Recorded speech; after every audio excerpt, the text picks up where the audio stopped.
Hello दोस्तों, Shri academy के online classes में आपका स्वागत है। मेरा नाम है हर्ष गुप्ता। दोस्तों, आज के वीडियो में हम सुदूर संवेदन के बाकी बचे हुए भाग को पूरा करेंगे। तो जो आपका सुदूर संवेदन का भाग 1 था, उसके अंतर्गत आपने जाना कि सुदूर संवेदन क्या होता है, उसका क्या सिद्धांत है। आपने देखा कि जो आपके सेंसर हैं वो क्या होते हैं, किस प्रकार कार्य करते हैं।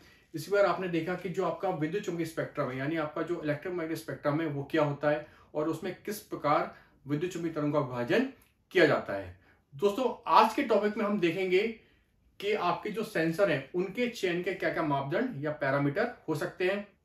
साथ ही हम देखेंगे कि आपका जो सुदूर संवेदन है वो कितने प्रकार का होता है और उसके क्या क्या कंपोनेंट्स या घटक होते हैं। और अंत में हम देखेंगे कि सुदूर संवेदन के क्या क्या उपयोग हो सकते हैं। सो स्टार्ट करते हैं हम आज का वीडियो। देखिए, जो आपका भाग 1 था उसके अंतर्गत मैंने आपको सेंसर यानी संवेदकों के बारे में बताया था। मैंने आपको बताया था कि जो सेंसर है ये बेसिकली आपकी क्या है, एक इलेक्ट्रॉनिक उपकरण है जो क्या करते हैं, जो आपके धरातल पर स्थित आपके जो भी ऑब्जेक्ट या लक्ष्य या आपके जो भी वस्तुएं हैं उनके संवेदनों को ग्रहण करते हैं और उसके बाद उनका मापन व अभिलेखन कर देते हैं। तो ये चीज आपने पहले भाग में देखी थी कि सेंसर क्या होते हैं और किस प्रकार कार्य करते हैं। आज हम देखेंगे कि आपके जो सेंसर हैं इनका चयन आप किन किन आधारों पर कर सकते हो या इनके चयन के जो मापदंड हैं वो कौन कौन से होते हैं, है ना। किन किन पैरामीटर्स पर आप अपने सेंसर का सिलेक्शन कर सकते हो। देखिए, जो आपका सेंसर है या आपका जो संवेदक है इसके सिलेक्शन के मुख्यतः 4 पैरामीटर होते हैं, 4 मुख्य मापदंड होते हैं जिनके आधार पर आप सेंसर का चयन करते हो। इसमें आपका पहला आधार है स्थानिक विभेदन, जिसे बोलते हैं स्पेशल रेजोल्यूशन। दूसरा है आपका वर्णक्रमिक विभेदन, जिसे बोलते हैं स्पेक्ट्रल रेजोल्यूशन। तीसरा है आपका रेडियोमेट्रिक विभेदन और चौथा है आपका कालिक विभेदन यानी टेम्पोरल रेजोल्यूशन। तो हम एक एक करके इन विभेदनों के बारे में समझेंगे। तो स्टार्ट करते हैं। देखिए, सबसे पहले हम देखते हैं कि जो स्थानिक विभेदन है यानी जो आपका स्पेशल रेजोल्यूशन है ये क्या होता है। देखिए, स्थानिक रेजोल्यूशन या आपका जो स्थानिक विभेदन है इससे तात्पर्य बेसिकली धरातल पर पास पास स्थित किन्हीं 2 बिंदुओं के बीच की उस न्यूनतम दूरी से है जिसके द्वारा उन 2 बिंदुओं को किसी प्रतिबिंब में अलग अलग या पृथक पृथक देखा जा सकता है। बेसिकली ये जो आपका स्थानिक विभेदन है यह भूपृष्ठ पर 2 साथ साथ स्थित पर भिन्न वस्तुओं को पहचानने की संवेदक क्षमता से संबंधित है। क्या मतलब है उसका? देखिए, स्थानिक विभेदन को मैं आपको एक एग्जांपल के माध्यम से समझाता हूं। आप लोगों ने देखा होगा कि बहुत से लोग ऐसे होते हैं जो जब कोई किताब या न्यूज़पेपर वगैरह पढ़ते हैं तो वो चश्मे का प्रयोग करते हैं, है ना। बिना चश्मे के वो कोई भी किताब या न्यूज़पेपर नहीं पढ़ सकते। सो उसका रीजन क्या है, ऐसे लोगों को चश्मे का प्रयोग क्यों करना पड़ता है? देखिए, ऐसे लोगों की जो आंखें होती हैं उनकी आंखों में किसी शब्द के अक्षरों में विभेद कर पाने की यानी उन किसी शब्द के अक्षरों को अलग अलग पहचान पाने की जो क्षमता होती है वो काफी कम होती है ना। जैसे मान लीजिए किसी किताब में किसी न्यूज़पेपर में शब्द लिखा हुआ है कमल, ठीक। तो अब मान लीजिए कोई ऐसा व्यक्ति है जिसकी आंखें कमजोर है जो बिना चश्मे के नहीं पढ़ सकता। अगर ऐसे व्यक्ति का चश्मा आप उससे ले लें और उससे कहें कि भाई बिना चश्मे के पढ़ो, तो वो ये शब्द है आपका कमल, इसके जो अक्षर हैं का, मा और ला, इन तीनों अक्षरों को वो अलग अलग नहीं पहचान पाएगा। यानी इन तीनों अक्षरों को, ये तीनों अक्षर उसे अलग अलग दिखाई नहीं देंगे, है ना। हो सकता है कि उसे का के ऊपर ही मा दिखाई देना स्टार्ट हो जाए। क्यों? क्योंकि उसने चश्मा नहीं पहना है और उसकी आंखें की जो क्षमता है विभेदन करने की, किसी शब्द के अक्षरों में अलग अंतर करने की जो क्षमता है वो क्या है, वो कम है। सो ऐसा व्यक्ति बिना चश्मे के किसी शब्द के अक्षरों को अलग अलग नहीं पढ़ पाएगा, है ना। क्योंकि जो अक्षर, किसी शब्द के जो अक्षर होते हैं वो क्या होते हैं, वो पास पास होते हैं। ऐसा तो हो नहीं सकता कि हम कमल के जो अक्षर है उनको कमल में का यहां लिखे, मा यहां लिखे और ला यहां लिखे। ऐसे अगर लिखते हैं तो कोई आपका शब्द नहीं बन पाता। आपका कोई भी शब्द होगा तो उसके जो अक्षर होंगे हमेशा कैसे होंगे, उसके अक्षर हमेशा पास पास होंगे। सो ऐसा व्यक्ति जो चश्मा लगाकर पढ़ता है, अगर उसको चश्मा ना मिले तो उसको किसी शब्द के अक्षर अलग अलग दिखाई नहीं देंगे। यानी वो कमल शब्द के जो अक्षर है का, मा, ला, इनको वो अलग अलग इनकी पहचान नहीं कर पाएगा। उसको हो सकता है कुछ इस प्रकार से दिखाई दे, यानी दो अक्षर उसे एक ही दिखाई दे। तो जैसे ही व्यक्ति जब चश्मा पहनेगा तो होगा क्या, उसको फिर से जो कमल है उसके जो शब्द हैं वो प्रॉपर उसे दिखाई देने लगेंगे। जैसे ही उसने चश्मा पहना तो हुआ क्या एक्चुअली कि उसकी जो शब्दों के अक्षरों को विभेद करने की जो क्षमता थी वो क्या हो गई, बढ़ गई। चश्मे ने उसकी अक्षरों में विभेद करने की जो क्षमता थी उसको बढ़ा दिया। सो जो आपका जो सुदूर संवेदन का में जो आपका जो स्थानिक विभेदन है वो बेसिकली इसी प्रक्रिया से संबंधित है। मतलब आपके सेंसर का, आपके संवेदक का स्थानिक विभेदन जितना अच्छा होगा, उसका स्पेशल रेजोल्यूशन जितना अच्छा होगा, वो धरातल पर पास पास स्थित दो वस्तुओं के बीच में उतना ही बेहतर अंतर कर पाएगा, यानी वो उन दो वस्तुओं को अलग अलग पहचान कर पाएगा। ठीक, जैसे मान लीजिए उदाहरण के लिए मैं कहता हूं कि आपका कोई सेंसर है जिसका जो स्पेसिफिक रेजोल्यूशन है वो 1 मीटर का है ना। आपका जो संवेदक है उसका जो स्थानिक विभेदन है वो कितना है, वो 1 मीटर का है। सो अगर मैं ऐसा बोलता हूं कि सेंसर का स्थानिक विभेदन 1 मीटर का है तो इसका अर्थ हुआ कि कोई भी दो ऐसी वस्तुएं जो या तो 1 मीटर की दूरी पर स्थित हो या हो सकता है ऐसे और ज्यादा दूरी पर स्थित हो, तो ऐसी स्थिति में क्या होगा, अगर उस सेंसर द्वारा जो भी इमेज ली जाएगी तो उस इमेज में आपको ए और बी दोनों बिंदु या दोनों ऑब्जेक्ट या दोनों वस्तुएं अलग अलग दिखाई देगी। क्लियर है। और यदि मान लीजिए मैं बोलता हूं कि जो आपका सेंसर है उसका जो रेजोल्यूशन है वो है 2 मीटर। कितना, 2 मीटर। आपका जो सेंसर है उसका जो स्थानिक रेजोल्यूशन है वो है 2 मीटर।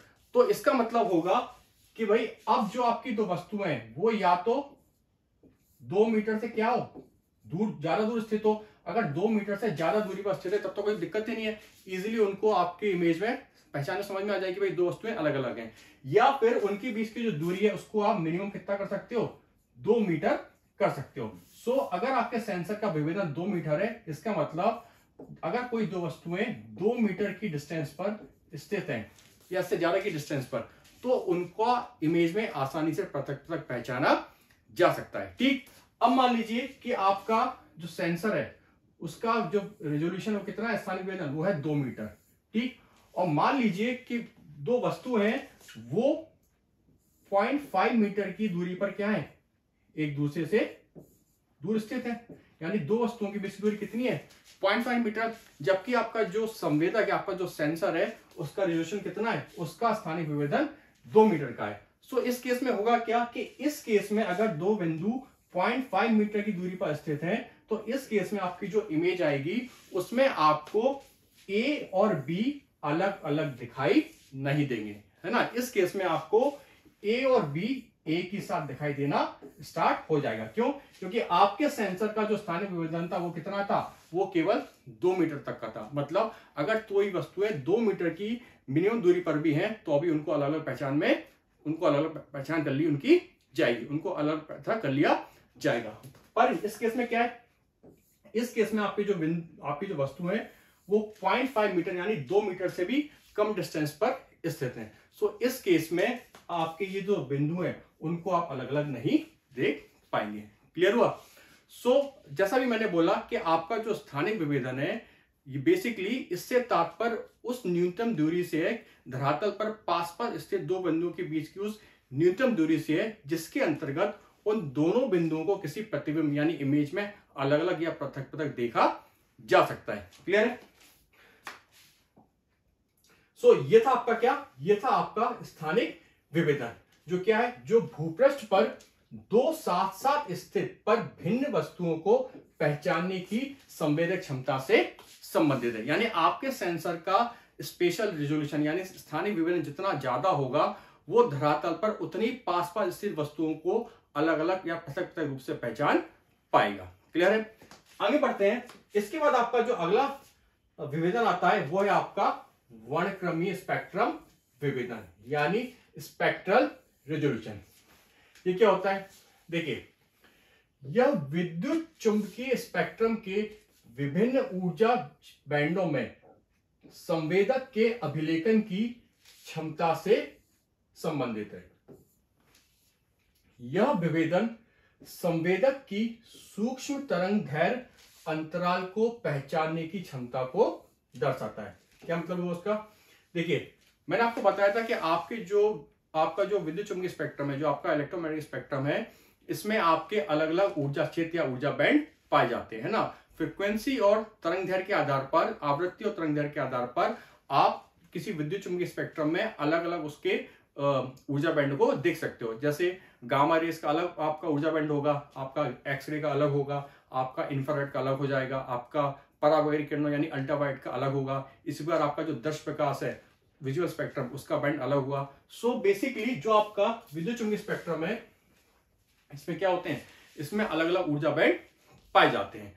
तो जो आपका वर्णक्रमीय स्पेक्ट्रम है, विभेदन है, ये बेसिकली क्या है, ये विभिन्न ऊर्जा बैंडों में संवेदक के अभिलेखन की क्षमता से संबंधित है। मतलब कि आपका जो सेंसर विभिन्न ऊर्जा बैंडों के अंदर जो तरंगे हैं उनके बीच में अंतर कर पा रहा है नहीं, यह आपको वर्णक्रमीय विभेदन से पता चलता है, यह आपको स्पेक्ट्रल रेजोल्यूशन से पता चलता है। अलग अलग ऊर्जा बैंडों में जो आपकी तरंगे हैं उनके बीच में जो सूक्ष्म तरंगदैर्घ्य अंतराल है, उनके उस सूक्ष्म अंतराल को अगर आपका सेंसर पकड़ पा रहा है तो इसका मतलब है कि आपका वर्णक्रमीय स्पेक्ट्रम विभेदन बेहतर है।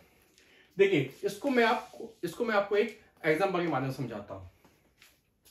तो मान लीजिए, वर्णक्रमीय स्पेक्ट्रम को समझाने के लिए मैं एग्जांपल लेता हूं दृश्य प्रकाश का, यानी आपका जो विजुअल स्पेक्ट्रम का बैंड है उसका एग्जांपल मैं लेता हूं।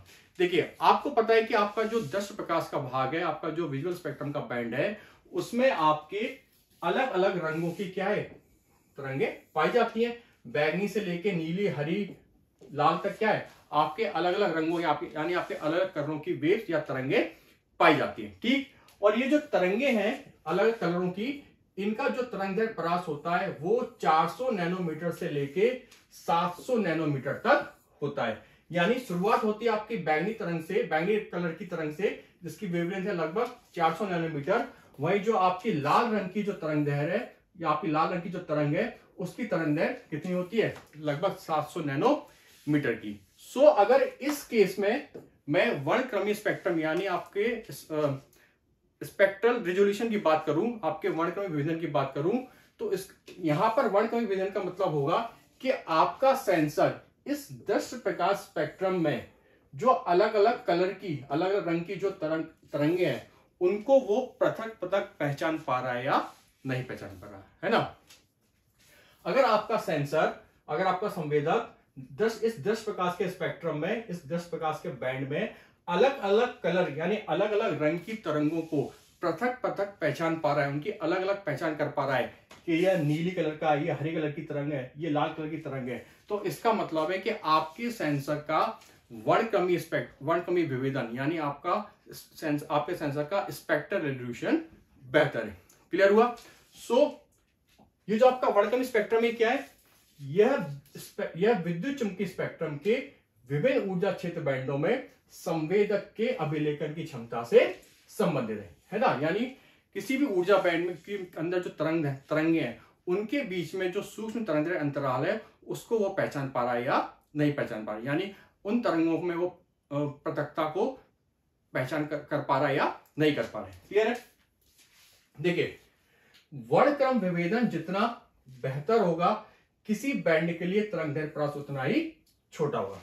देखिए, आपको ये दिखाई दे रहा है, ऊपर दिया हुआ है ब्लैक एंड व्हाइट फिल्म, ठीक है, और नीचे दी हुई है आपकी कलर फिल्म, ठीक है।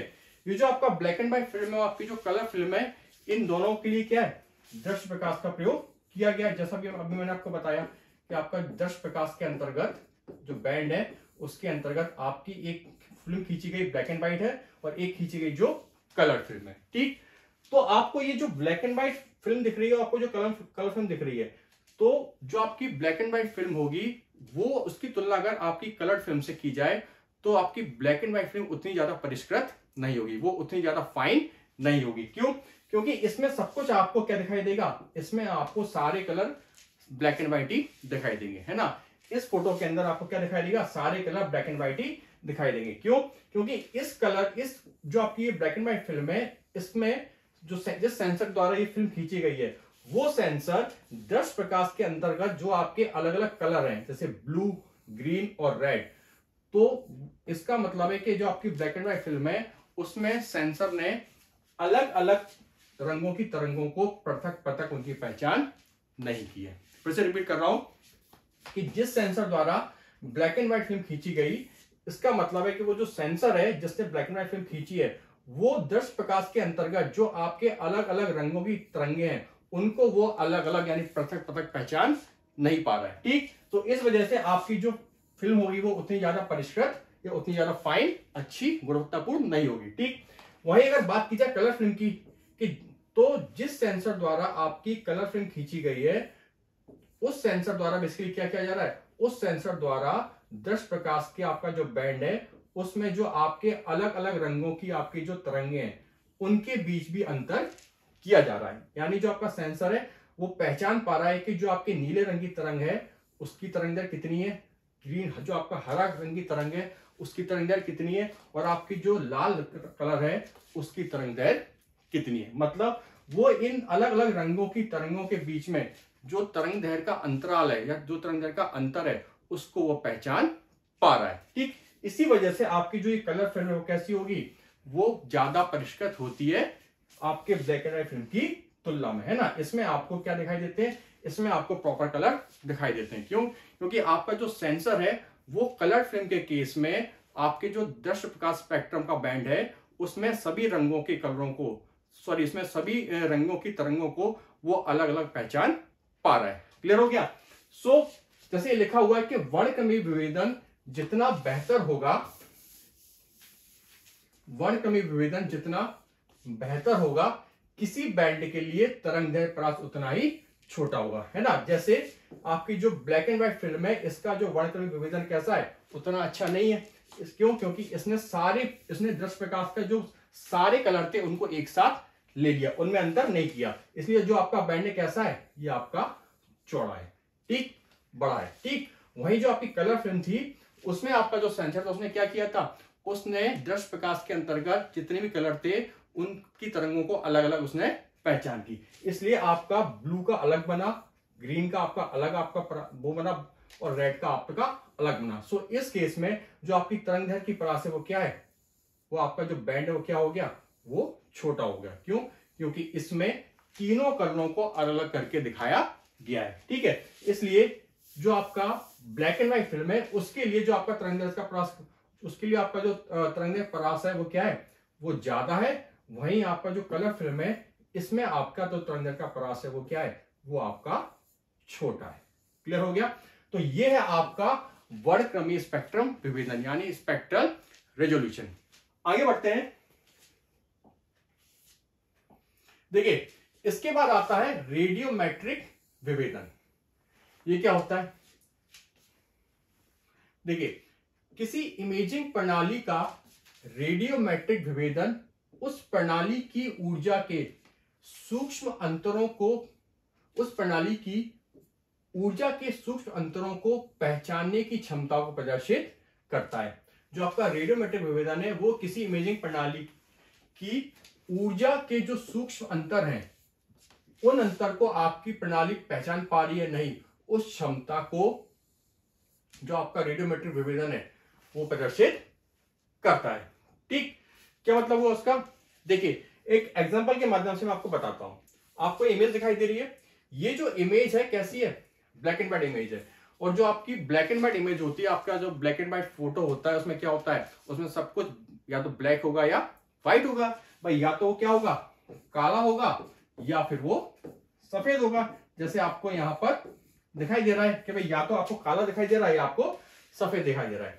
पर जो आपका काला और सफेद है बेसिकली इनके में भी क्या है, इनके भी अलग अलग शेड्स हो सकते हैं। मतलब काले और सफेद के बीच में भी क्या है, एक आपका हो सकता है गहरा काला या कम काला या और ज्यादा काला। मतलब कालेपन में भी क्या है, कालेपन में भी अलग अलग इंटेंसिटी के आधार पर आपके अलग अलग शेड्स हो सकते हैं। कुछ मान लो सकता है बहुत गहरा काला हो, थोड़ा कम काला हो, थोड़ा और उससे कम काला हो या बहुत ज्यादा काला हो। ठीक है, तो क्या हुआ, काले और सफेद के बीच में भी क्या है, आपको बहुत सारे शेड्स मिल सकते हैं। ठीक, सो जो आपका रेडियोमेट्रिक विभेदन है वो क्या है, वो आपकी बेसिकली जो आपकी इमेजिंग प्रणाली है उसकी ऊर्जा के सूक्ष्म अंतरों को पहचानने की क्षमता को प्रदर्शित कर रहा है। मतलब जो आपके काले और सफेद के बीच में जो आपके अलग अलग शेड्स हैं, कम काला, गहरा काला, ज्यादा सफेद, कम सफेद, मध्यम सफेद, तो ये क्या है, ये जो अलग अलग शेड्स हैं इनकी जो इंटेंसिटी होगी वो भी क्या होगी, अलग अलग होगी। मतलब इन रंगों से आपका जो परावर्तन होगा वो भी अलग अलग होगा, है ना। गहरे काले से जो आपका परावर्तन होगा और जो आपके हल्के काले से परावर्तन होगा, तो इन दोनों रंगों से जो परावर्तन होगा, इन दोनों रंगों के ऑब्जेक्ट से जो परावर्तन होगा, मान लीजिए एक ऑब्जेक्ट है वो कैसा है, गहरा काला, और एक है हल्का काला। सो इन रंग अलग अलग इन रंगों से आपका जो परावर्तन होगा वो उसकी मात्रा भी क्या होगी, अलग अलग होगी, है ना। जो आपका हल्का काला है इससे आपका जो परावर्तन होगा वो अलग मात्रा में होगा, यानी अलग इंटेंसिटी पे होगा। और जो आपका गहरा काला है इससे जो आपका ऊर्जा का उत्सर्जन या परावर्तन होगा वो अलग मात्रा में होगा, क्योंकि आपके शेड्स क्या है, अलग अलग है, ठीक है। सो जो आपका रेडियोमेट्रिक विभेदन है, बेसिकली आपकी जो इमेजिंग सिस्टम, आपकी जो इमेजिंग प्रणाली है, उसमें अगर आपके सेंसर का रेडियोमेट्रिक विभेदन अच्छा है तो क्या करेगा, वो ऊर्जा के इन सूक्ष्म अंतरों को भी क्या करेगा, उनको पहचानने की क्षमता को प्रदर्शित बेहतर तरीके से करेगा। जैसे मान लीजिए ये आपको इमेज दिख रही है, इस इमेज में आपको क्या दिखाई दे रहा है, ब्लैक एंड व्हाइट दिखाई दे रहा है, ठीक। और इस इमेज से की तुलना कीजिए इस इमेज से, इस वाली इमेज से, तो ये वाली जो इमेज है ये क्या दिखाई दे रही है, ये आपको इस इमेज की तुलना में बेहतर दिखाई दे रही है। क्यों? क्योंकि इस इमेज के अंतर्गत जो आपका सेंसर है उसने क्या किया है, उसने काले और सफेद के बीच के जो शेड्स हैं उनको भी उसने पहचान लिया है, मतलब उन शेड्स की भी पहचान उसने कर ली है, ठीक है। सो ये जो फोटो है ये इसके कंपेरिजन में कैसी है, ज्यादा बेटर है, ठीक। अब आइए इस फोटो पे, तो ये जो फोटो है इसका जो रेजोल्यूशन है वो क्या है, वो इससे भी अच्छा है। क्यों?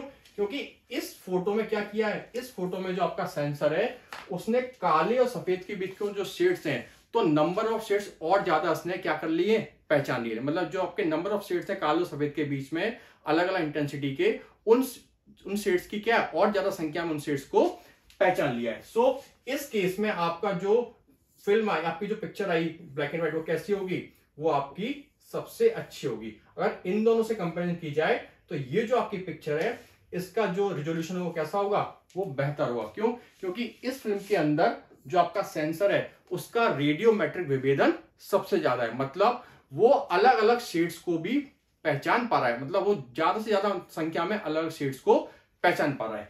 इन दो फोटो से तुलना की जाए तो इन दो फोटो की तुलना में इस फोटो में जो आपके अलग अलग शेड्स हैं उनकी संख्या ज्यादा है, मतलब ज्यादा संख्या में अलग अलग शेड्स को इस फोटो में पहचाना गया है, ठीक है। सो ये जो आपके अलग अलग इंटेंसिटी के आपके जो शेड्स हैं इनको पहचानने की क्षमता क्या कहलाती है, यही आपकी कहलाती है रेडियोमेट्रिक विभेदन।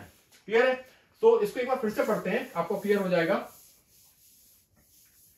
देखिए, किसी इमेजिंग प्रणाली का रेडियोमेट्रिक विभेदन उस प्रणाली की ऊर्जा के सूक्ष्म अंतरों को पहचानने की क्षमता को प्रदर्शित करता है। मतलब जो आपका काला, गहरा काला होगा आपका, उसकी ऊर्जा थोड़ी अलग होगी, और जो आपका हल्का काला होगा उसकी ऊर्जा में क्या होगा, थोड़ा उसकी ऊर्जा थोड़ी अलग हुई। मतलब आपका जो गहरा काला है, जो आपका गहरा काला है और आपका जो हल्का काला है, इनके बीच में क्या होगा, इनके बीच में ऊर्जा का सूक्ष्म अंतर होगा। मतलब दोनों में जो परावर्तित ऊर्जा है वो आपकी एक समान नहीं होगी, उनके बीच में सूक्ष्म अंतर होगा। और अगर आपका रेडियोमेट्रिक विभेदन बेटर है तो क्या करेगा, वो गहरे काले और हल्के काले से जो भाग परावर्तित हो रहा है ऊर्जा का, उसके बीच के अंतर को भी वो पहचान लेगा। मतलब वो गहरे काले को भी आपका सेंसर आइडेंटिफाई कर लेगा और हल्के काले को भी आपका सेंसर आइडेंटिफाई कर लेगा। मतलब उसने नंबर ऑफ शेड्स ज्यादा पहचान लिए, और जितने ज्यादा वो नंबर ऑफ शेड्स पहचानेगा, आपका जो पिक्चर क्वालिटी होगी वो कैसी होगी, वो उतनी बेहतर होगी, ठीक। अच्छा, ये था आपका ब्लैक एंड व्हाइट के लिए। अब मान लीजिए मैं बात करूं कलर फिल्म के लिए, आपका जो रंगीन चित्र होते हैं उनके लिए। तो आपको पता है कि आपके जो कलर होते हैं, प्राथमिक कलर 3 होते हैं, लाल, हरा और नीला। और इन तीनों कलरों के कॉम्बिनेशन से क्या बनते हैं, आपके अलग अलग कलर या अलग अलग शेड्स बनते हैं ना, क्योंकि जब इन तीनों कलरों को अलग अलग अनुपात में मिलाया जाता है तो आपके अलग अलग कलर और आप उस कलर के अलग अलग शेड्स बनते हैं। जैसे मान लीजिए आपका नीला कलर है, तो आपका जो नीला कलर है क्या होगा, इस नीले कलर के भी क्या है, बहुत सारे शेड्स हो सकते हैं, इसके भी हजारों शेड्स हो सकते हैं, हल्का नीला, गहरा नीला, और ज्यादा गहरा नीला, मतलब नीलेपन के भी आपके हजारों शेड्स हो सकते हैं। सो अगर आपके सेंसर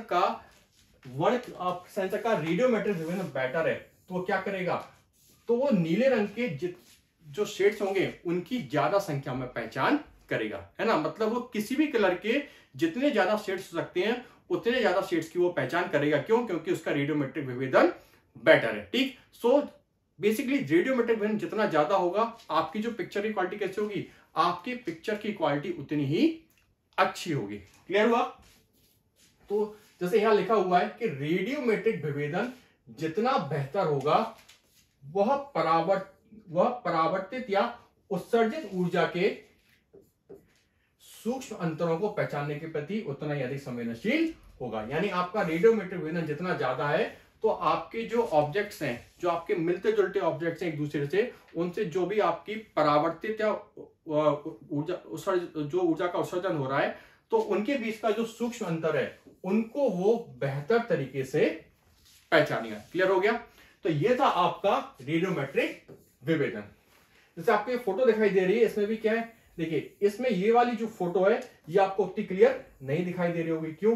क्योंकि इस फोटो में जो सेंसर है उसका रेडियोमेट्रिक विभेदन उतना अच्छा नहीं है, मतलब वो बहुत ज्यादा शेड्स को आइडेंटिफाई नहीं कर पा रहा है। ठीक है ना, बहुत ज्यादा शेड्स को बोला जाए या बोला जाए कि ऊर्जा की जो सूक्ष्म अंतर है उनको वो उतना ज्यादा पहचान नहीं पा रहा है। वही जो आपकी ये वाली फोटो है, इस केस में क्या हो रहा है, इस केस में आपका जो सेंसर है वो आपके अलग अलग शेड्स यानी आपके ऊर्जा के अलग अलग अंतरों को भी पहचान पा रहा है, इसलिए ये फोटो क्या है, ये फोटो आपकी ज्यादा गुणवत्तापूर्ण है। क्लियर हो गया?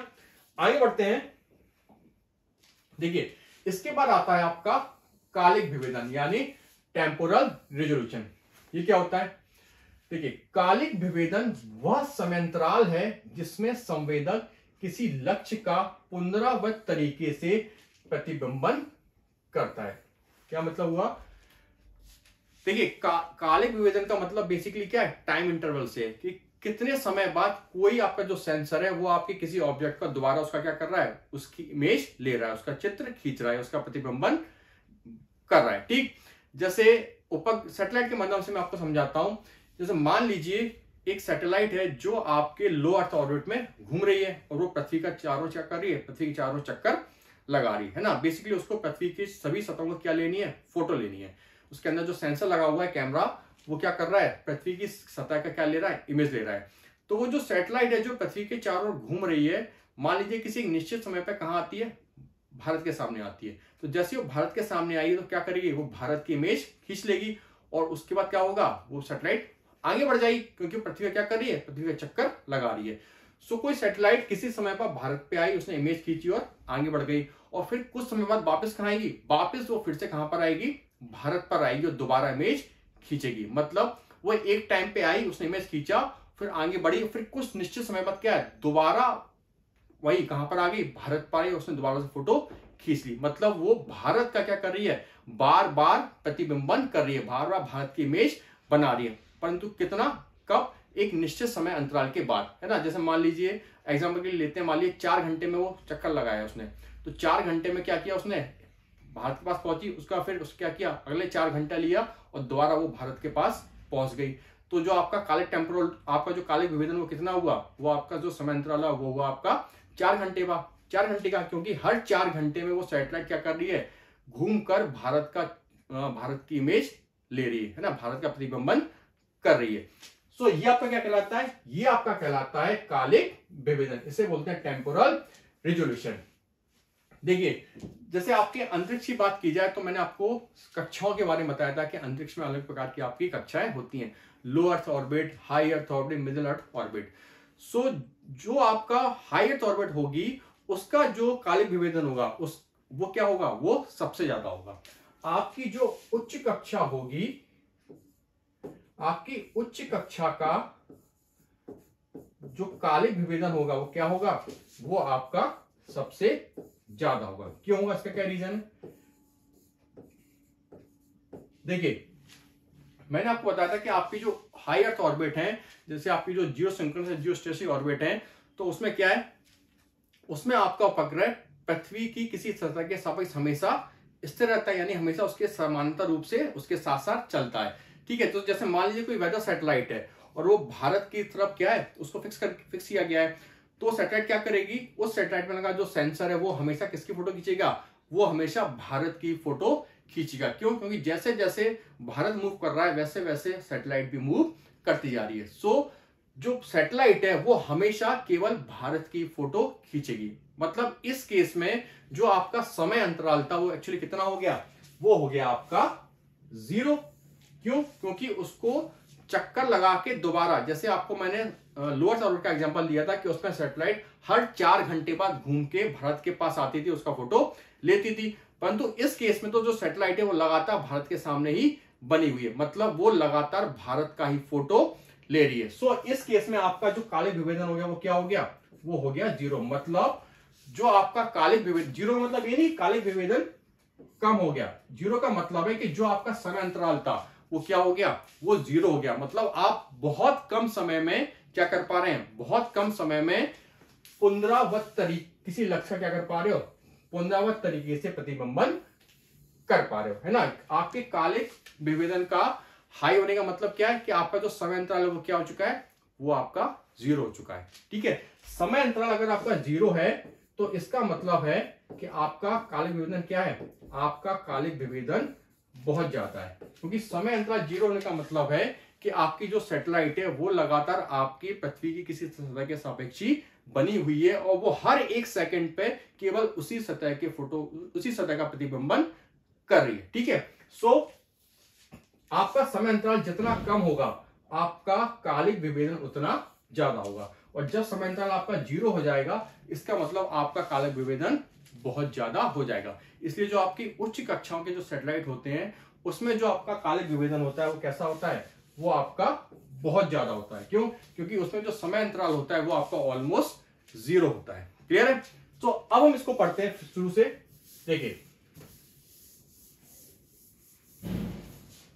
देखिए कालिक विभेदन क्या है, कालिक विभेदन वह समयांतराल है जिसमें संवेदक किसी लक्ष्य का पुनरावृत्त तरीके से प्रतिबिंबन करता है। कई अनुप्रयोगों जैसे मौसम विज्ञान में समय के साथ किसी घटना में बदलाव का प्रेक्षण आवश्यक होता है। अंतरिक्ष आधारित संवेदकों के लिए उपग्रह का पुनः भ्रमण काल उनके कालिक विभेदन को निर्धारित करता है। सो जैसा भी मैंने आपको बताया कि आपकी जो सैटेलाइट है अंतरिक्ष में उनका जो पुनः भ्रमण काल है, मतलब कितने समय में वो वापस पृथ्वी के किसी स्थान को क्या कर रहे हैं, उसका दोबारा चक्कर उस स्थान से गुजर रहे हैं, मान लीजिए रिपीट कर रहे हैं। सो वो जो पुनः भ्रमण काल वो क्या कहलाता है, वो आपका कहलाता है कालिक विभेदन। और जो आपका जो पुनः भ्रमण काल है ये आपके हाई अर्थ ऑर्बिट में क्या है, ऑलमोस्ट 0 हो जाता है, क्योंकि आपका जो इंटरवल है क्या है, वो ऑलमोस्ट 0 हो चुका है। इसलिए आपका जो कालिक विभेदन है वो क्या होगा, वो आपका बहुत ज्यादा होगा। क्लियर है? तो ये है आपका कालिक विभेदन यानी टेम्पोरल रिजोल्यूशन। आगे बढ़ते हैं।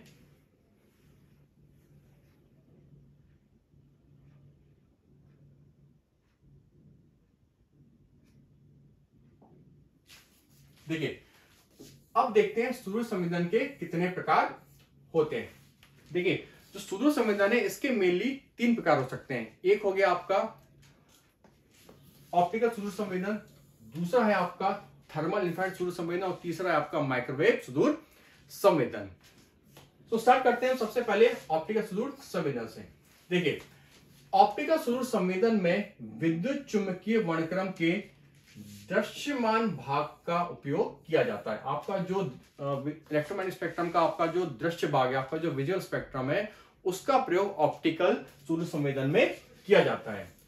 बेसिकली सूर्य से निकलने वाली ऊर्जा का उपयोग सूर्य संवेदन के लिए किया जा रहा है, क्योंकि सूर्य से जो ऊर्जा निकल रही है वही क्या है, वही विद्युत चुंबकीय तरंगों के रूप में पृथ्वी पर पहुंचती है। क्लियर है? देखिए वस्तुतः अलग अलग पदार्थ अलग अलग मात्रा में प्रकाश का परावर्तन और अवशोषण करते हैं। देखिए, मैंने आपको पहले ही बताया था कि जो आपके पृथ्वी पर आपके जो ऑब्जेक्ट हैं वो सारे जो आपके अलग अलग आपकी जो वस्तु है, लक्ष्य हैं या जो ऑब्जेक्ट हैं, वो संरचना की दृष्टि से यानी स्ट्रक्चर के पॉइंट ऑफ व्यू से क्या है, अलग अलग है। यानी हर ऑब्जेक्ट की संरचना क्या है, अलग अलग है। इसका मतलब जितने भी ऑब्जेक्ट हैं धरातल पर वो अलग अलग मात्रा में क्या करेंगे, अलग अलग मात्रा में प्रकाश का परावर्तन, अवशोषण या उत्सर्जन करेंगे। ठीक। सो बेसिकली जब आप प्रकाश के परावर्तन को तरंग दैर्घ्य के फंक्शन के रूप में व्यक्त करते हैं, जब प्रकाश के परावर्तन को आप तरंग दैर्घ्य के फंक्शन के रूप में व्यक्त करते हैं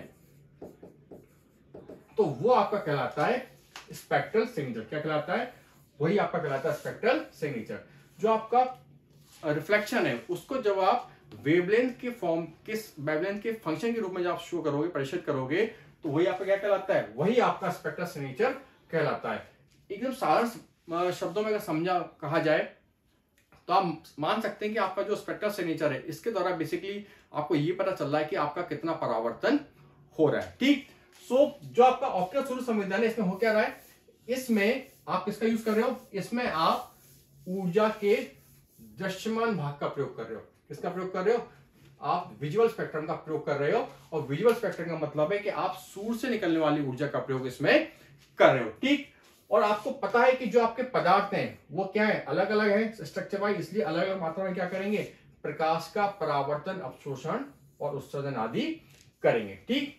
सो पदार्थों के जो स्पेक्ट्रल सिग्नेचर होंगे वो भी क्या होंगे, वो भी अलग अलग होंगे। क्यों, क्योंकि पदार्थ अलग अलग मात्रा में क्या कर रहे हैं, प्रकाश का परावर्तन कर रहे हैं। सो इन्हीं अलग अलग स्पेक्ट्रल सिग्नेचर के आधार पर क्या है, जो आपके पदार्थ हैं उनके बीच अंतर किया जाता है।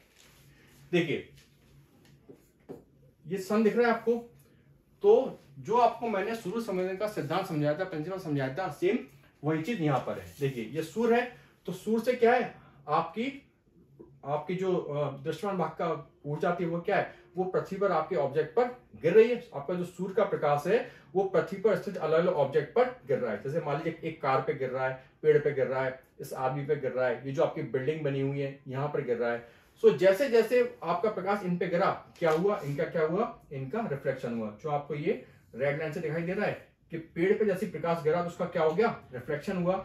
इसी प्रकार कार पे जैसे प्रकाश गिरा तो उसका भी रिफ्लेक्शन हो गया। ठीक। ये आपको कोई हेलीकॉप्टर उड़ रहा है तो इस पर अगर प्रकाश गिरता है तो इसका भी क्या हो गया, कुछ भाग का रिफ्लेक्शन हो गया। ठीक। इस पर आपकी जो ये बिल्डिंग थी इसने भी क्या कर दिया, प्रकाश कुछ भाग का परावर्तन कर दिया।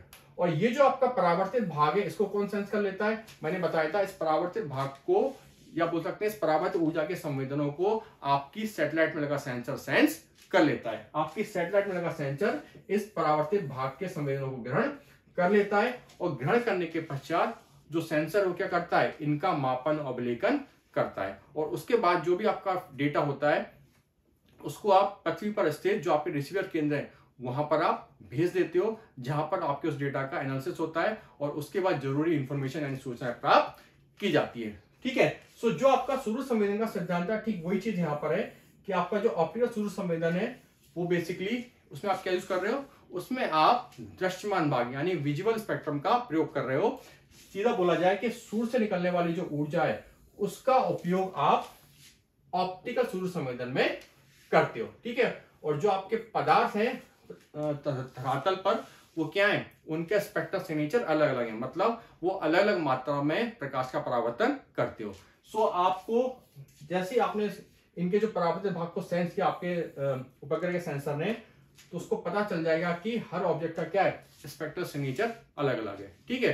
सो अलग अलग स्पेक्ट्रल सिग्नेचर के आधार पर वो इन सभी ऑब्जेक्टों में क्या कर लेगा, वो इन सभी ऑब्जेक्टों में अंतर कर लेगा। मतलब आपको जो फाइनली रिसीवर केंद्र जो आपको जो इंफॉर्मेशन आप निकालोगे तो वहां पे आपको पता चल जाएगा कि ये आपका पेड़ है, ये आपकी गाड़ी है, ये कोई व्यक्ति है और ये आपका कोई बिल्डिंग है। ठीक। क्योंकि जितने भी आपके ऑब्जेक्ट हैं वो क्या कर रहे हैं, वो अलग अलग मात्रा में ऊर्जा के भाग को परावर्तित कर रहे हैं और उस परावर्तित भाग को जो आपका सेंसर है वो ग्रहण कर रहा है, उस संवेदन को वो ग्रहण कर रहा है, उसका मापन अवलोकन कर रहा है। क्लियर है।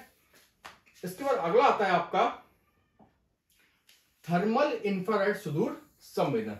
देखिए ये क्या होता है, देखिए इस सुदूर संवेदन में उपयोग की जाने वाली विकिरण ऊर्जा का स्रोत स्वयं वस्तु होती है, क्योंकि सामान्य तापमान पर कोई भी वस्तु कुछ ना कुछ मात्रा में विद्युत चुंबकीय विकिरण का उत्सर्जन करती है। देखिए, जो आपका थर्मल इंफ्रारेड सूर्य संवेदन है, इसमें आपको सूर्य की तरह प्राकृतिक प्रकाश या प्राकृतिक ऊर्जा स्रोत की आवश्यकता नहीं पड़ती। क्यों? क्योंकि इसमें जो आपका ऊर्जा का स्रोत है वो क्या है? वो स्वयं वस्तु है।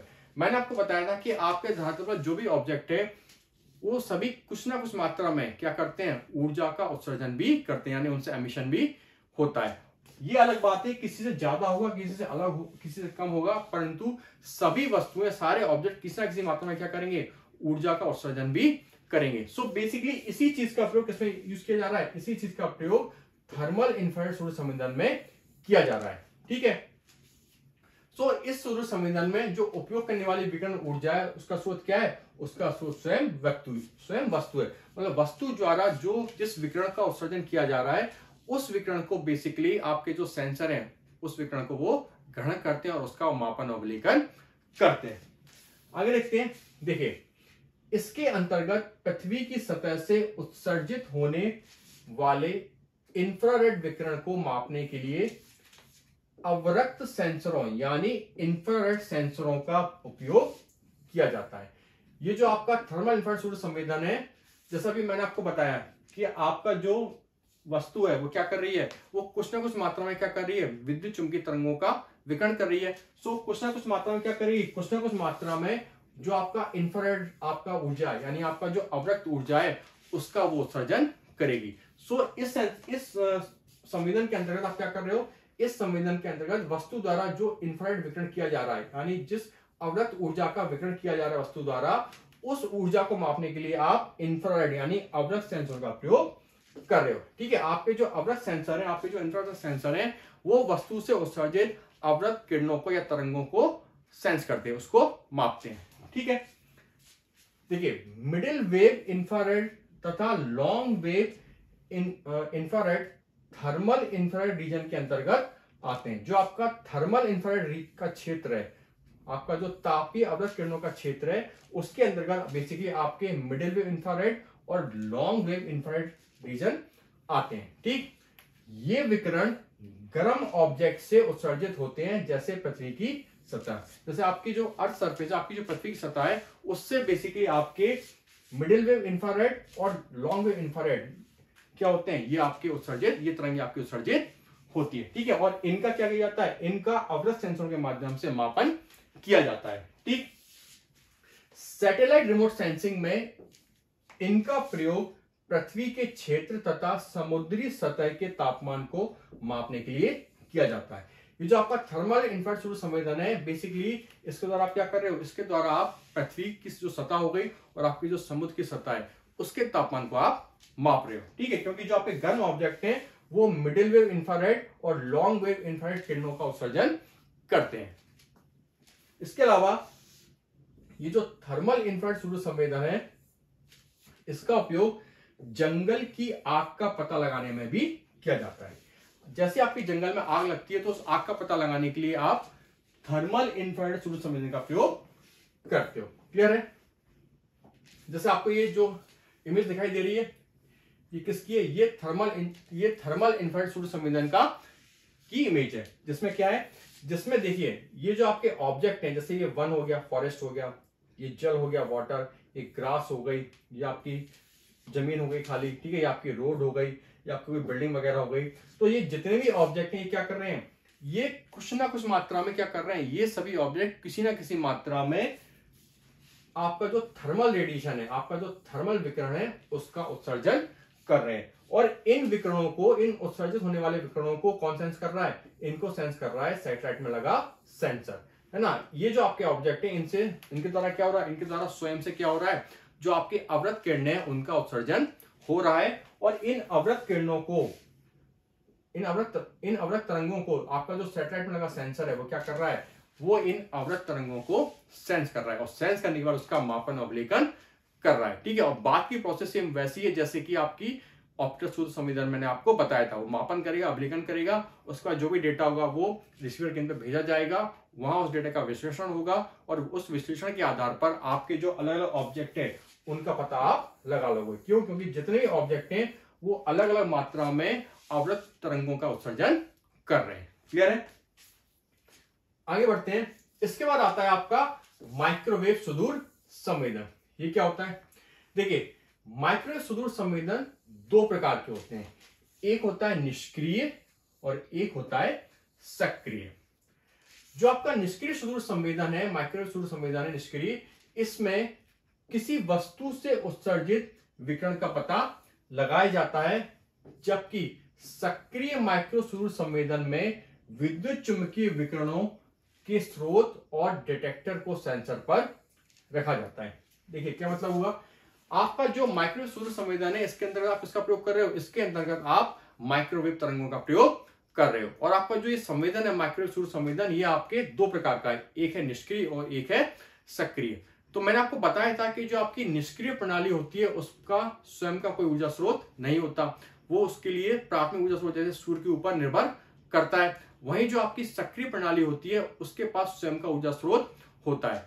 सो इसी के आधार पर जो आपका माइक्रोवेव सुदूर संवेदन है उसको निष्क्रिय और सक्रिय में बांटा गया है। जैसे अगर सक्रिय माइक्रोवेव सुदूर संवेदन की बात की जाए तो उसमें क्या होगा, जो आपका सक्रिय माइक्रोवेव सुदूर संवेदन होगा उसमें जो आपका सैटेलाइट होगा उसके पास स्वयं का क्या होगा, ऊर्जा स्रोत होगा, और उस ऊर्जा स्रोत के द्वारा जो आपके माइक्रोवेव तरंगे हैं उनको पृथ्वी पर स्थित जो आपके ऑब्जेक्ट है उन पर गिराया जाएगा। जैसे कि आपको इस केस में दिखाई दे रहा है कि यहाँ क्या हो रहा है, ये आपका एक्टिव माइक्रोवेव सुदूर संवेदन का एग्जांपल है, जहां पे सैटेलाइट के जो ऊर्जा स्रोत है उसके द्वारा जो आपका माइक्रोवेव रेडिएशन है वो पृथ्वी पर स्थित अलग अलग ऑब्जेक्टों पर गिराया जा रहा है। और जैसे रेडिएशन पृथ्वी पर स्थित ऑब्जेक्टों में गिरेगा तो क्या होगा, उस ऊर्जा का कुछ भाग परावर्तित होगा, जो कि आपको यहाँ पर डॉटेड लाइन से दिखाई दे रहा है। ठीक है, ये जो आपका माइक्रोवेव ऊर्जा का भाग है ये गिरा, और गिरने के बाद उसके कुछ भाग का क्या हो गया, ये आपका परावर्तन हो गया।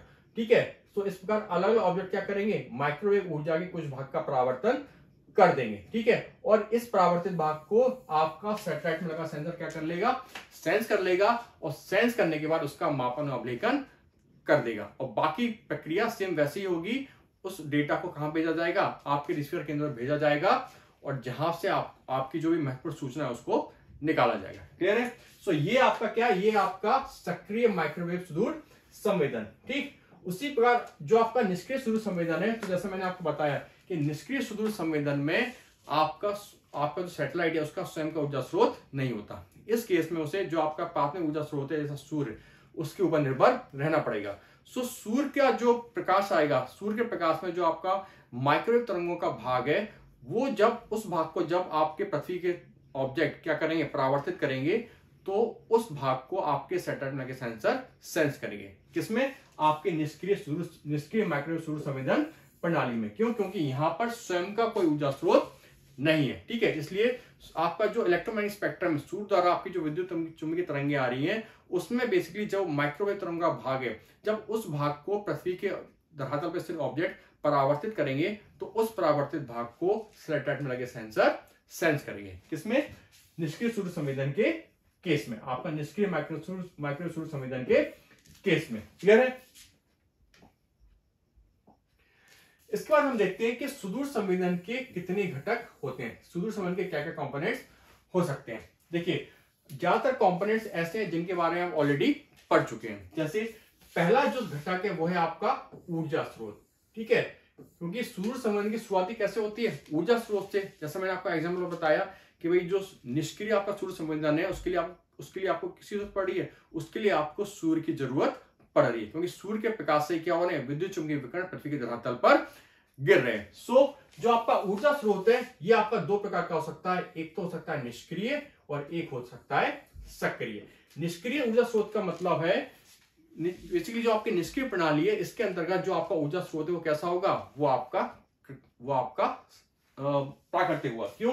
क्योंकि निष्क्रिय प्रणाली में स्वयं का ऊर्जा स्रोत नहीं होगा। वहीं जो आपकी सक्रिय प्रणाली होगी उसमें जो आपका ऊर्जा स्रोत होगा वो कैसा होगा, वो आपका कृत्रिम होगा। क्यों? क्योंकि इस केस में जो आपकी सक्रिय प्रणाली है उस केस में ऊर्जा का क्या होगा, आपकी सैटेलाइट का स्वयं का एक ऊर्जा स्रोत होगा। ठीक, सो जो आपका ऊर्जा स्रोत है इसके अंतर्गत क्या है आपकी, इसके अंतर्गत आपकी दो प्रणालियां आती है, निष्क्रिय प्रणाली और सक्रिय प्रणाली। जो निष्क्रिय प्रणाली है उसमें सैटेलाइट का स्वयं का ऊर्जा स्रोत नहीं होगा और जो सक्रिय प्रणाली है उसमें सैटेलाइट का स्वयं का ऊर्जा स्रोत होगा। क्लियर है। इसके बाद आता है आपका प्लेटफॉर्म। ठीक है, प्लेटफॉर्म का मतलब है संवेदक को ले जाने वाले वाहन। जो संवेदक को आपके सेंसर उनको जो लाने ले जाने वाले वाहन है वो क्या कहलाते हैं, वो आपके प्लेटफॉर्म कहलाते हैं। यानी जिन वाहनों के द्वारा सेंसरों को ले जाया जाता है वो आपके प्लेटफॉर्म कहलाते हैं। ये जो आपके प्लेटफॉर्म है इनको आप तीन प्रकार में विभाजित कर सकते हो। जिसमें पहला प्रकार आपका कहलाता है ग्राउंड लेवल प्लेटफॉर्म। ठीक, दूसरा आपका कहलाता है एरियल प्लेटफॉर्म और तीसरा आपका कहलाता है स्पेस बॉर्न प्लेटफॉर्म। जो आपका ग्राउंड लेवल प्लेटफॉर्म है बेसिकली इसके अंतर्गत आपके जो भी टावर हुए, ठीक है, आपका टावर हुए, आपका क्रेन वगैरह हुई, ये सब आपके टावर क्रेन वगैरह किसके अंतर्गत आते हैं, ये आपके ग्राउंड लेवल प्लेटफॉर्म के अंतर्गत आते हैं।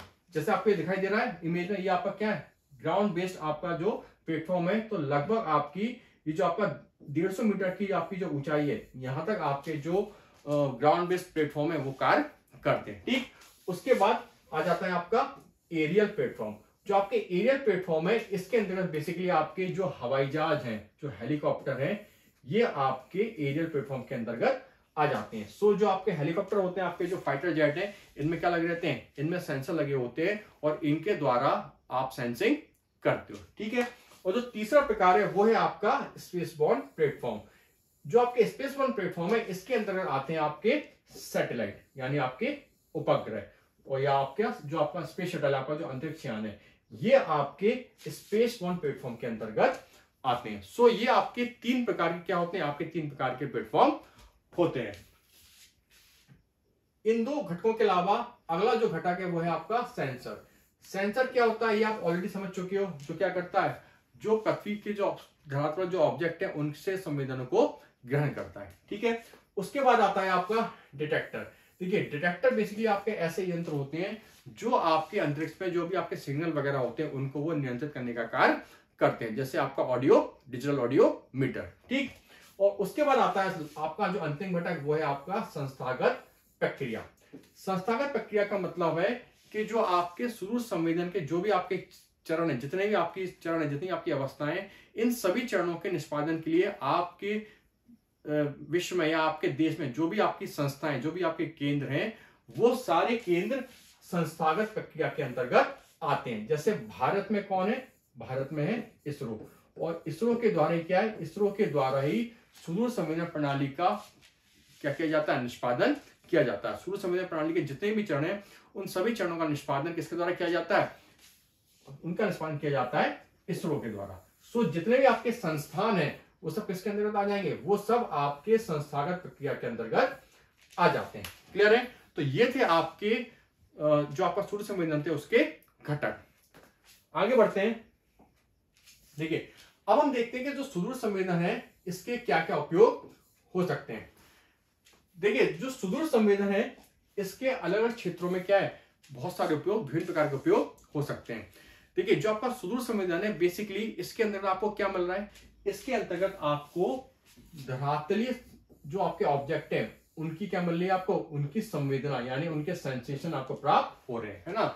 आपके जो धरातलीय ऑब्जेक्ट है, आपकी जो धरातलीय वस्तुएं, उनके संवेदन आपको सुदूर संवेदन प्रणाली के अंतर्गत प्राप्त होते हैं। और इन संवेदनों का विश्लेषण करने के बाद आप क्या कर लेते हो, जब आप इन संवेदनों का विश्लेषण करते हो तो आपको विभिन्न प्रकार की जानकारियां मिलती हैं। जैसे आपको पता चल जाता है कि भाई धरातल पर ताप कितना है, ठीक है, भाई धरातल पे कहां कौन सी मिट्टी पाई जाती है, इस बात का पता भी आपको सूर्य संवेदन से पता चल जाता है। क्यों, क्योंकि जो मिट्टी होगी, मिट्टी के अलग अलग प्रकार होंगे और अलग अलग प्रकार की मिट्टी अलग अलग मात्रा में प्रकाश का परावर्तन करेगी, मतलब उसका अलग अलग स्पेक्ट्रल सिग्नेचर होगा। और उस स्पेक्ट्रल सिग्नेचर के आधार पर, उस अलग अलग स्पेक्ट्रल सिग्नेचर के आधार पर आप पता लगा लोगे कि भाई कहां पर कौन सी मिट्टी पाई जाती है, कहां लाल मिट्टी है, कहां काली मिट्टी है। सो आपको मिट्टी का पता चल सकता है कि भाई आपके धरातल में कहां कौन सी मिट्टी है। आपको यह पता चल सकता है कहां कितने वृक्ष हैं, क्योंकि वृक्षों से जो परावर्तन होगा वो अलग होगा और जो आपकी प्लेन भूमि होगी, समतल भूमि होगी, उससे जो परावर्तन होगा वो अलग होगा। सो सुदूर संवेदन के द्वारा पता लगा सकते हो कि भाई आपकी देश में कहां कहां वृक्ष है, कितने नए वृक्ष लगाए गए और कितने वृक्ष काट लिए गए, क्योंकि जब वृक्ष काट लिए जाएंगे तो उसके बाद जो संवेदन मिलेगा वो कैसा होगा, वो अलग होगा, और वृक्षों द्वारा जो संवेदन मिलेगा वो अलग होगा। ठीक है, इसी प्रकार आप पता कर सकते हैं कि भाई धरातल पर कहां कहां पर पानी है, क्योंकि पानी से जो परावर्तन होगा वो अलग प्रकार का होगा, और जो आपकी ठोस भूमि है उससे जो आपका परावर्तन होगा वो अलग प्रकार का होगा। ठीक, इसी बार आप धरातलीय संरचना में क्या क्या बदलाव आया है, आपके देश में या विश्व में धरातलीय संरचना में क्या क्या बदलाव आ रहा है, इसको भी आप सुदूर संवेदन के माध्यम से जान सकते हैं। जैसे मान लीजिए किसी जगह पर क्या था, भूगर्भ में लोहा था, तो आपने क्या किया, पहले आपने सूर्य संवेदन से पता लगाया कि भाई इसके नीचे क्या है, जमीन के नीचे लोहा है, क्योंकि लोहा से जो परावर्तन होगा वो आपका अलग प्रकार का होगा। और मान लीजिए आपने क्या किया, आपने उस लोहे की को उसका माइनिंग कर ली, आपने वहां से जो जितना भी लोहा था उसको निकाल लिया, तो इसके बाद उस भूमि से जो परावर्तन होगा वो कैसे होंगे, वो अलग प्रकार के होंगे।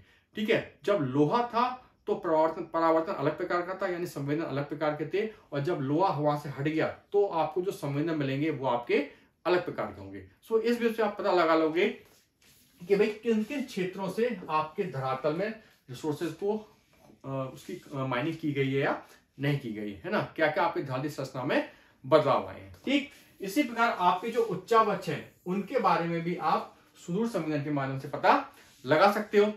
जैसे जो आपके ऊंचे आपके जो ऑब्जेक्ट होंगे वो क्या करेंगे, वो ज्यादा मात्रा में प्रकाश का परावर्तन करेंगे, जबकि जो ऑब्जेक्ट आपके गहराई में होंगे उनसे जो परावर्तन होगा वो क्या होगा, कम होगा। सो इसके आधार पर आप क्या कर सकते हो, इसके आधार पर आप अपने उच्चावचों का पता लगा सकते हो। क्लियर है। इसी प्रकार मौसम के क्षेत्र में भी क्या है, मौसम के क्षेत्र में भी सूर्य संवेदन का क्या है, बहुत ही महत्वपूर्ण योगदान है। जैसे आपका जो उष्णकटिबंधीय चक्रवात है तो इसकी जानकारी हमको सूर्य संवेदन के माध्यम से पता लग जाती है, क्योंकि सूर्य संवेदन आपके जो उपग्रह हैं वो क्या करते हैं, वो लगातार समुद्र की क्या है उसके ऊपर निगरानी बनाए रखते हैं, और समुद्र में जहां भी कहीं निम्न दाब का क्षेत्र बन रहा है या चक्रवात से संबंधित परिस्थितियां बन रही हैं तो उससे संबंधित स्थितियों का क्या लेते हैं, वो चित्र लेते हैं, उसकी इमेज बनाते हैं और हमको भेज देते हैं, जिससे हमको पता चल जाता है कि भाई उष्णकटिबंधीय चक्रवात की परिस्थितियां बन रही है। क्लियर है।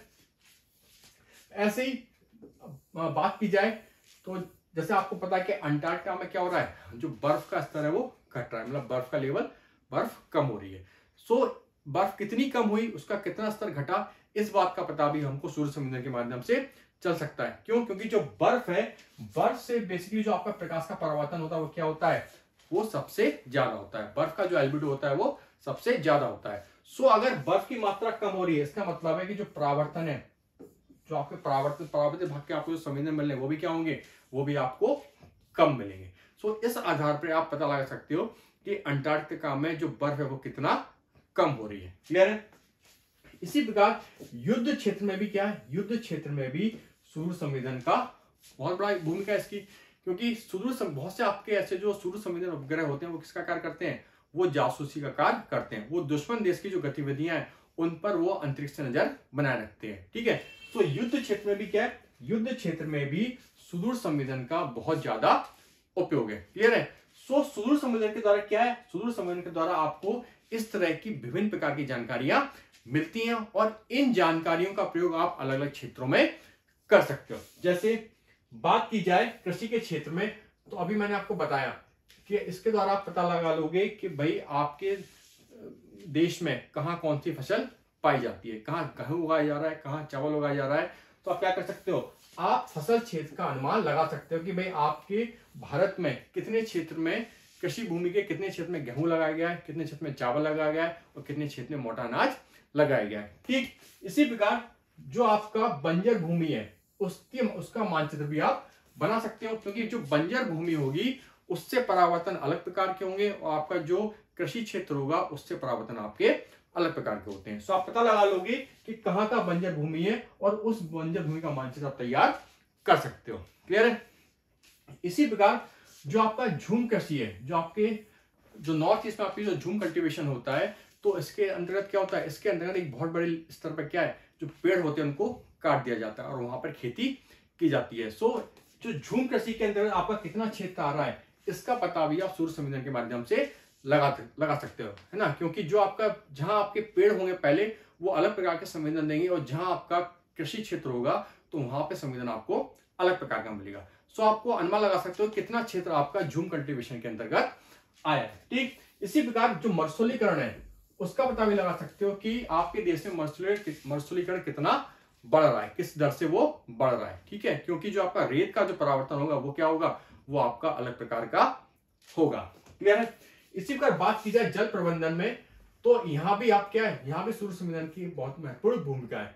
जैसे जल प्रबंधन में आप जो आपका जलाशय है आपके, उनकी क्षमता का आकलन आप सूर्य संवेदन के माध्यम से लगा सकते हैं कि आपके जो जलाशय उनकी कितनी क्षमता है। ठीक, इसी प्रकार जो आपके सूखाग्रस्त क्षेत्र यानी ऐसे क्षेत्र जहां बारिश बहुत कम होती है, या आपके ऐसे क्षेत्र जो बाढ़ग्रस्त है जहां बहुत ज्यादा बाढ़ आती है, तो ऐसे क्षेत्रों का मैप भी आप सूर्य संवेदन के माध्यम से विकसित या निर्माण, ऐसे मैप का निर्माण कर सकते हो। क्लियर है। ऐसे अगर बात की जाए महासागरीय अन्वेषण की, तो यहाँ पे जो आपके चक्रवात बनते हैं, उष्णकटिबंधीय चक्रवात, इनके अध्ययन के लिए जो सूर्य संवेदन है वो आपको महत्वपूर्ण जानकारी या डेटा प्रदान करता है। ठीक, साथ ही आपका जो तटीय पर्यावरण है उससे संबंधित मानचित्र भी आप सूर्य संवेदन के माध्यम से बना सकते हो। और आपका जो समुद्री लेवल है, आपका जो सी लेवल है, आपका जो समुद्री स्तर है, इसकी निगरानी भी आप सूर्य संवेदन के माध्यम से कर सकते हो। क्लियर है। इसी प्रकार अगर पर्यावरण संरक्षण की बात की जाए, तो जो आपकी अलग अलग वनस्पति की किस्में, आपकी जो अलग वनस्पतियों की किस्में हैं, उन किस्मों का मानचित्र आप तैयार कर सकते हो कि कहां कौन सी आपकी वनस्पति पाई जाती है। उसके पूरा मैप आप सूर्य संवेदन के माध्यम से तैयार कर सकते हो। इसी प्रकार जो आप जैव विविधता है, तो जैव विविधता का जो संरक्षण है उसमें भी सूर्य संवेदन आपकी सहायता कर सकता है। क्यों? क्योंकि सूर्य संवेदन उपग्रहों के माध्यम से आप पता लगा सकते हो कि आपके जो जैव विविधता स्थल है उसमें अगर किसी भाग का कोई अतिक्रमण हुआ गया है, वहां से जंतुओं के आवास को यदि नुकसान पहुंचा है या पेड़ पौधे वनस्पति को नुकसान पहुंचा है, तो उसका पता आपके सैटेलाइट, सूर्य संवेदन के सैटेलाइट या उपग्रह लगा लेते हैं। सो जैव विविधता के संरक्षण में भी क्या है, आप सूर्य संवेदन की मदद ले सकते हो। इसी प्रकार अगर बात की जाए भूविज्ञान में, तो इसके अंतर्गत आपके जो खनिज तेल है उसके अन्वेषण में क्या है, सूर्य संवेदन आपकी मदद करता है। यानी सूर्य संवेदन के द्वारा आपको पता चलता है कि किस जगह पर आपका तेल मिल सकता है। ठीक, इसी प्रकार जो आपके अलग अलग संसाधन है, जैसे आपका लोहा हुआ या फिर दूसरे धातु हुए, तो इस संसाधनों का कहां कौन सी आपकी धातु पाई जा रही है, इसका पूरा मैप भी आप सूर्य संवेदन के माध्यम से बना सकते हो। क्लियर है। सो ये थे आपके सूर्य संवेदन के उपयोग। यहां पर आपका ये टॉपिक सूर्य संवेदन का खत्म होता है। अगले टॉपिक में हम लोग जल्दी मिलेंगे। Thank you.